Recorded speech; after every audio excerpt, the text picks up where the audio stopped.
Good morning. It's kind of one of those weird Mondays, like where we got all that rain this weekend. I'm still kind of worn out from it, but we got a great show. Stephen's planning, Goldenberg Heller Antognoli in the studio now because coming up August the 13th, a really great seminar in estate planning and taxes educational dinner. Also coming up the show, just to preview it for you, Woods River Business Alliance and 1035 belongs to Hainer Library, as it has for the last 3 years now. Wow. All righty. Happy Monday, guys. Happy Monday. This is great. So the power team is back again, the duo. That is Stephen's planning and Curtis and Liz. It's great to have you in here. So how'd the last one go with you guys teaming up together and providing this great seminar at the Wedge? Went well. Fantastic. Yeah. Went well. People always bring good questions. I always feel like we make an impact. People leave with things that they can use, and we always have a good time. Yeah, well, and Liz, take me through your experience real quick before we dive into the full segment today, just with working with Curtis in those seminars. It's been great. We as Curtis said, good questions from people, and got to follow up with a few folks on taking a look at their situations and offering some suggestions. I think people enjoyed it. I certainly did. I mean, I like answering questions. I like, they picked our brain pretty good, I think. Yeah. And we had some great pizza. That's right. Before we go into the 13th in full depth, let's start with something that almost everybody, gets wrong. And, most families think they're done once they have the will. And that's something that my family, I remember grandma being kind of at, well, I got my will done. We're kind of good to go. What actually happens to a family that maybe only has just that will? And what does a complete plan look like instead compared to just having one piece of that puzzle? Curtis, if it's okay, I'll start with you. Sure, absolutely. I personally am still surprised to find people that just have a will in place and don't have any power of attorneys to complement that. Oh, wow. I know when I work with Liz in her office, that comes with it. You get a will and you get powers of attorney. So sometimes I'm surprised just to see that there literally is just a will, and the will is helpful for once you're dead, but what about while you're alive? Yeah. And so it's kind of interesting to see people only focus on that piece of the puzzle and not some of the other legal documents that improve their quality of life while they're still alive. Mm-hmm. Liz, how about you?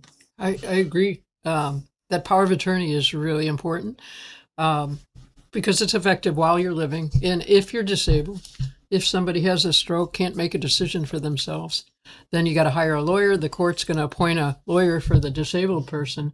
Gets very stressful, very expensive at a very difficult time. So it's just a no-brainer to get that done. Now that's on the front end, CJ, right? Because I see people on both sides of it. So, let's say those are in place. A complete plan, a full plan is also walking through every account, everything you own, and making sure that it's titled to pay out appropriately. Beneficiaries override a will. Some people don't understand that.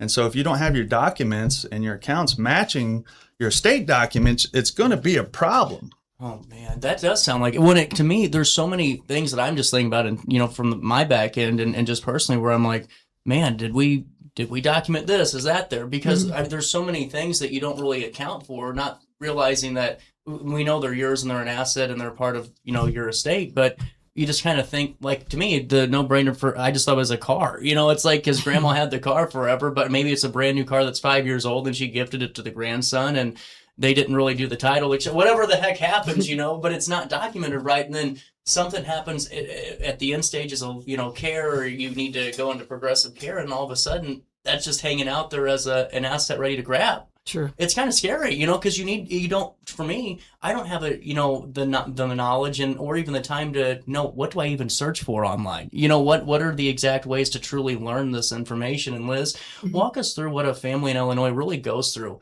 And probate. And this is something where, I hear that and kind of get the hairs on the back of my neck stand up a little bit.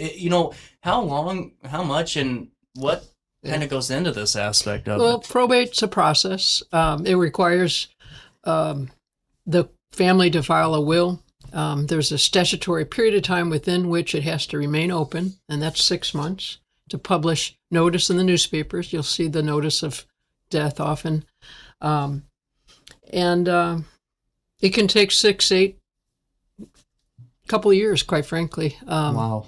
It's a process. It can be avoided with planning in an appropriate circumstance. Not everybody needs a trust, but a trust can avoid probate. And I do both. Well, can I ask you too, in those, because you mentioned a couple of, almost 6 months up to 8, 10. In that time, I'm sure as a family member, you're grieving your loved one or whatever process happens after that. And I'm sure there's still stresses that come with that, because in those 6 months or 10 months or that process, there's things, there are questions that arise, or there's part of the process that comes along the way. And if you can prevent that or try to limit that, that seems like a very good decision to make. Curtis, going into this, you sit down with families after the documents are signed. What is the gap between having a plan on paper and then having one that actually works? Yeah, you can never just look at documents and know that, right? Okay. It involves a conversation, because life does change, right? Sometimes people start making poor decisions and they weren't making that 5 years ago. Right. Right. So sometimes it's as simple as just confirming that is what it needs to be. And if there's a gap, you'll find it, because there's a disconnect between what people say and what their documents actually support. And so sometimes just having a conversation, hey, this is what I'm seeing. Is this really what you want? Is this really the effect that you're wanting to have?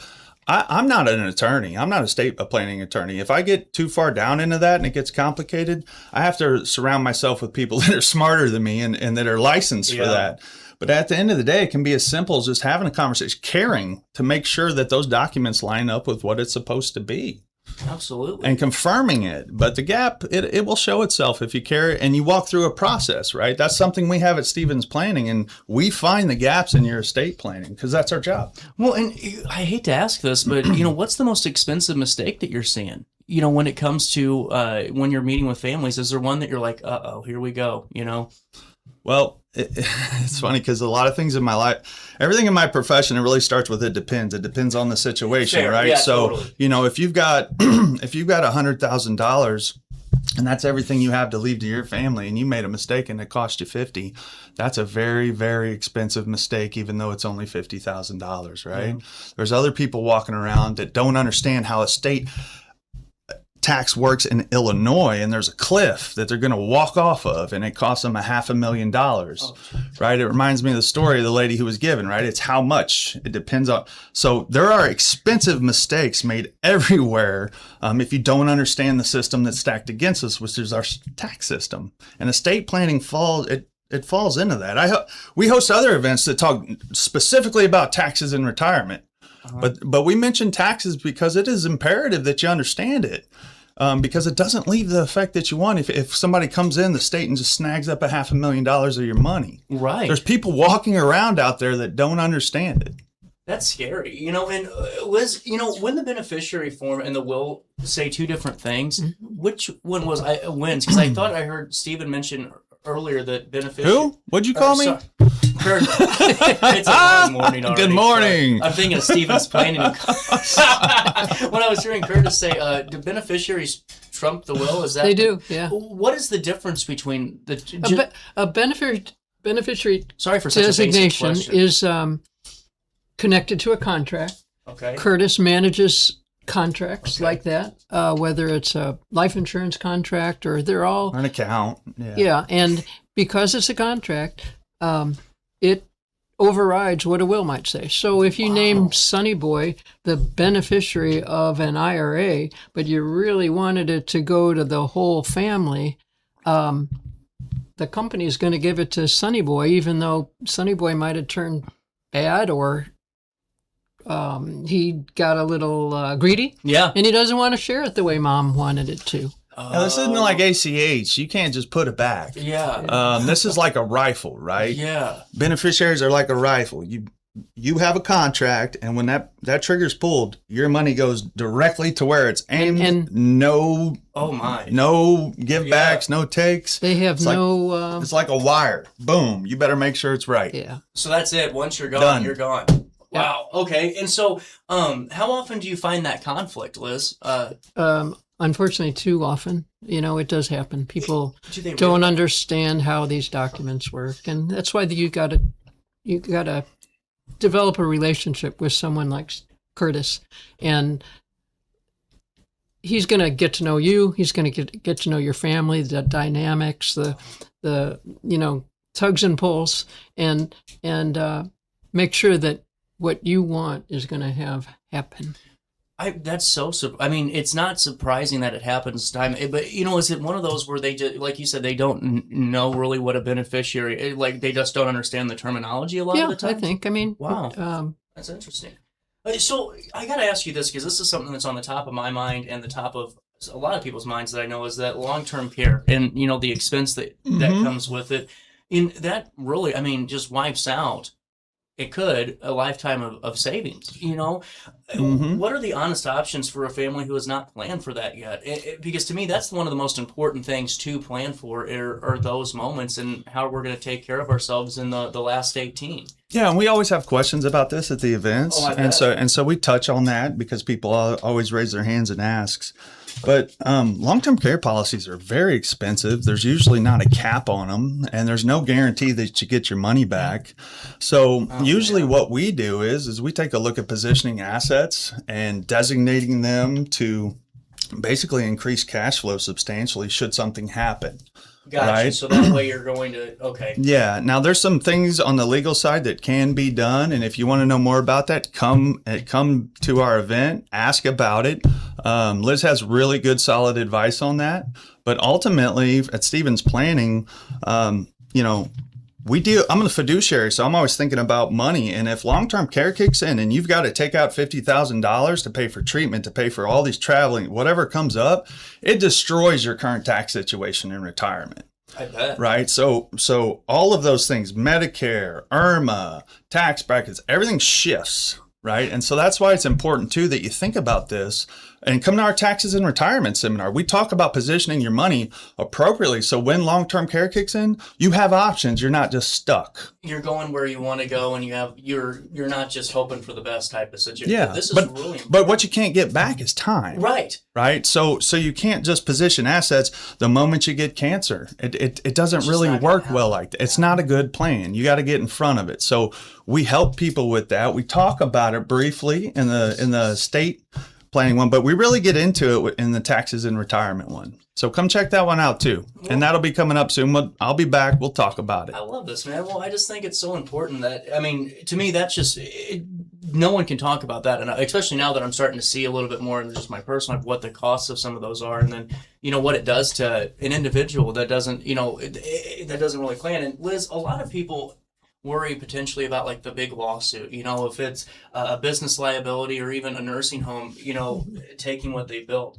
What protection is real, if that makes sense? And what do you have to talk to people about out of believing?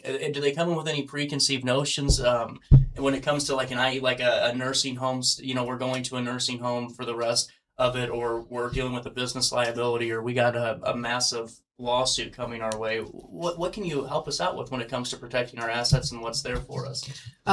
We see a lot of people, business owners, probably need to be in the form of a corporation or LLC, can protect them from liabilities.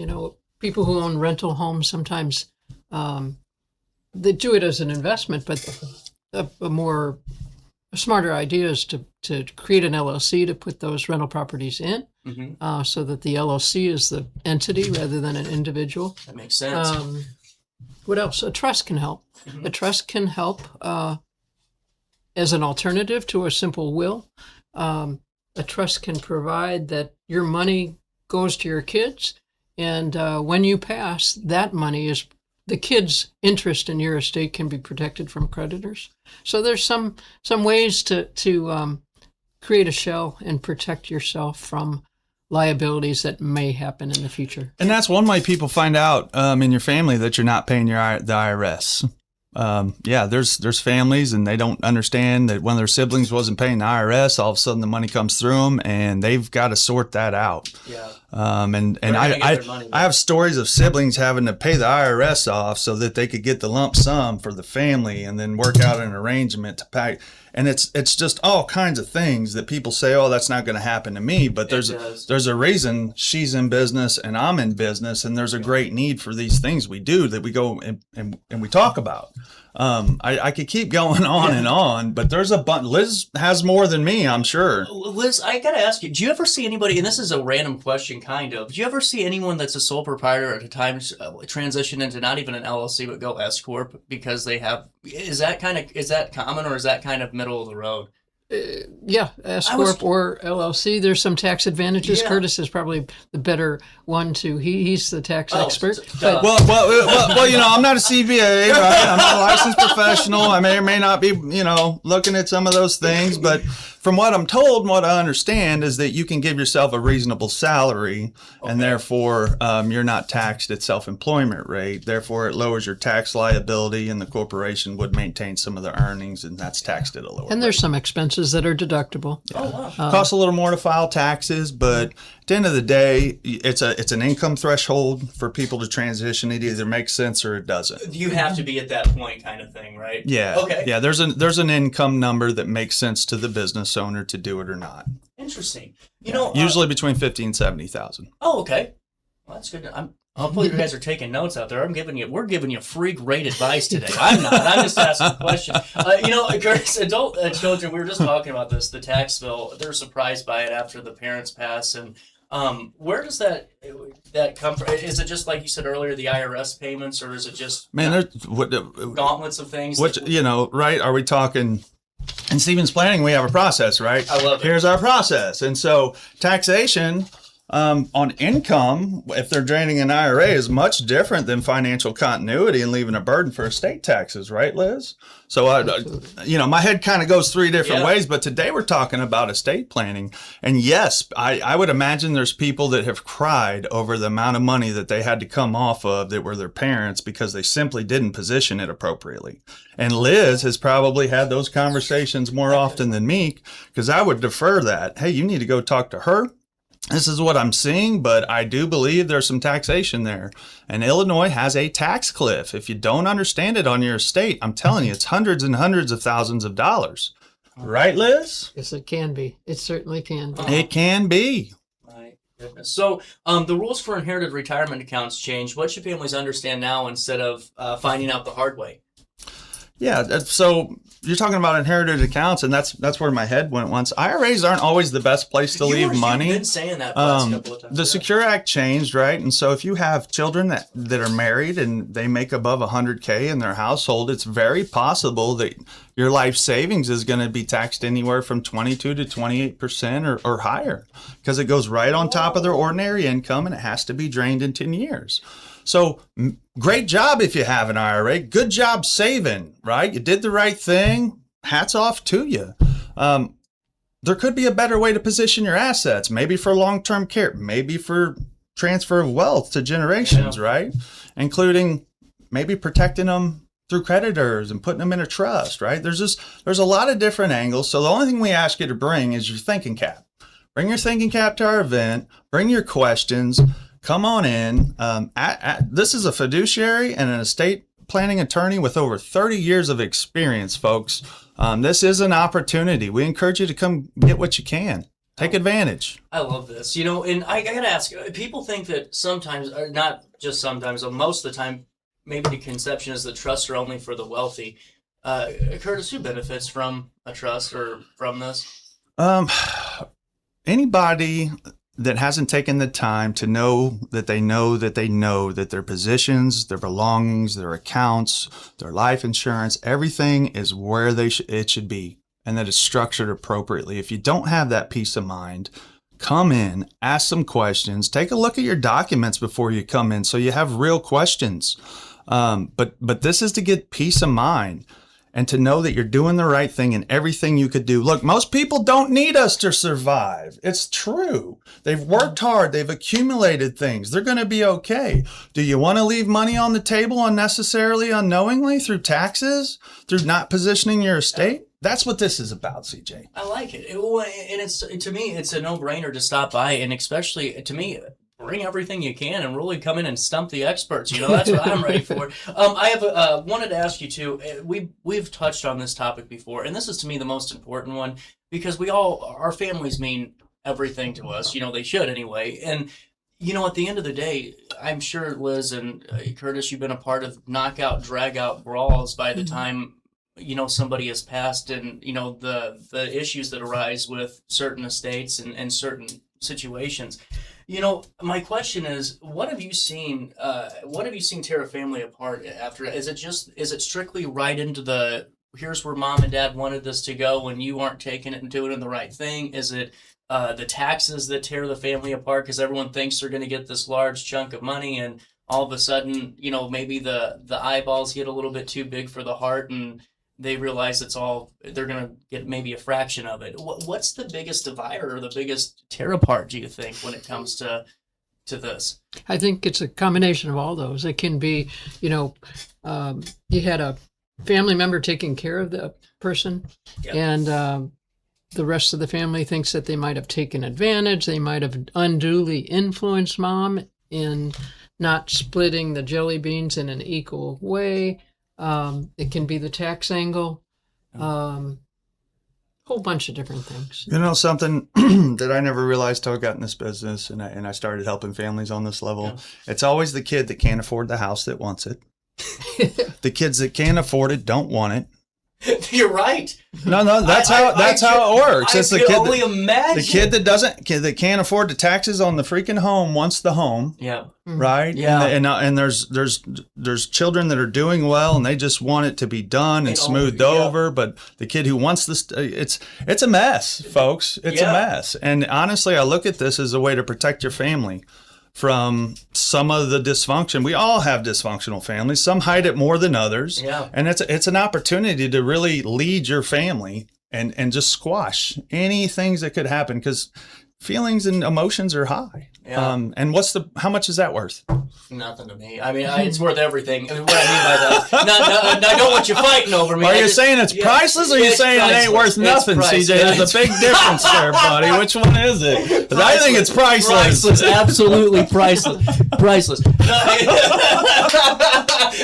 You're right, though. I can only, to me, it's preventative maintenance, right? No different than if you're changing oil on your car. It's preventative maintenance all the way around when it comes to finances. Absolutely. I'm trying to tie this back in. All right, so I got a question though, Liz. How do you know? How does someone know their plan's gone stale? If maybe it hasn't been touched, or is there a way to kind of identify that? Or is there a good Probably every couple, 3-4 years, you should probably pull those documents out and make sure things haven't changed. Make sure that your son hasn't gotten married. Your son didn't get into a difficult. Unfortunate marriage. Yeah. That they're all difficult, Liz. A good plan can avoid a lot of problems, and it's not something that you just, as Curtis said, get done and put it away and thinking it's going to be the same 10 years down the road. Things change. Plan on the midterm years. We're in 2026, so every midterm, just go ahead and review your documents. There you go. That's Good. 2 years. Curtis, you and your attorney partners, you see the same problems from two different sides of the coin.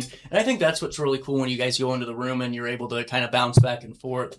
And, that's why I wanted to ask you, what do you think a family truly gains when they're there at this event? Because to me, it's not just the individual, the principal, I guess the accountant goes in. It should be the caregiver or, multiple people if they know what's kind of coming down the pipeline or they have that team put together. Because to me, the more knowledge, the more ears on it, the better. Is that kind of the same thought whenever you put both of you guys in the same room, is just having both sides of that coin here to answer these serious questions?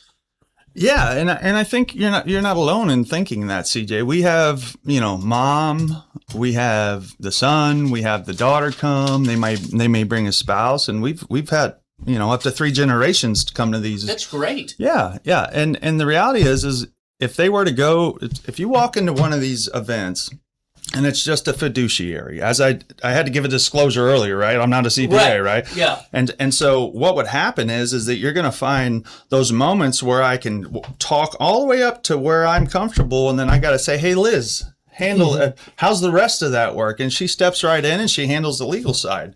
And so that is the value. If you've ever talked to an attorney or a fiduciary, compartmentalized, they usually refer you double check with your attorney, double check with Yeah. your fiduciary. And so you get real-time answers right here. We can everyone gets to hold each other accountable in the room. It's a good environment. This is fan. Liz, what else you want to add to that? Yeah, I think it's a good point, Curtis. We try to stay in our lane, okay? And if we don't know the answer to a question, we'll try to get you to somebody who will. But we've been doing this a long time and happy to do it again, and look forward to meeting everybody on next Thursday, Yep. August 13th. That is where I come in, Liz. If this raised questions for you, and honestly it should have, because so many of these are, to me, I'm glad we do this, because they're kitchen table conversations eventually. You know, whether the wife and husband are having them, or eventually they come up at, a dinner somewhere with your parents.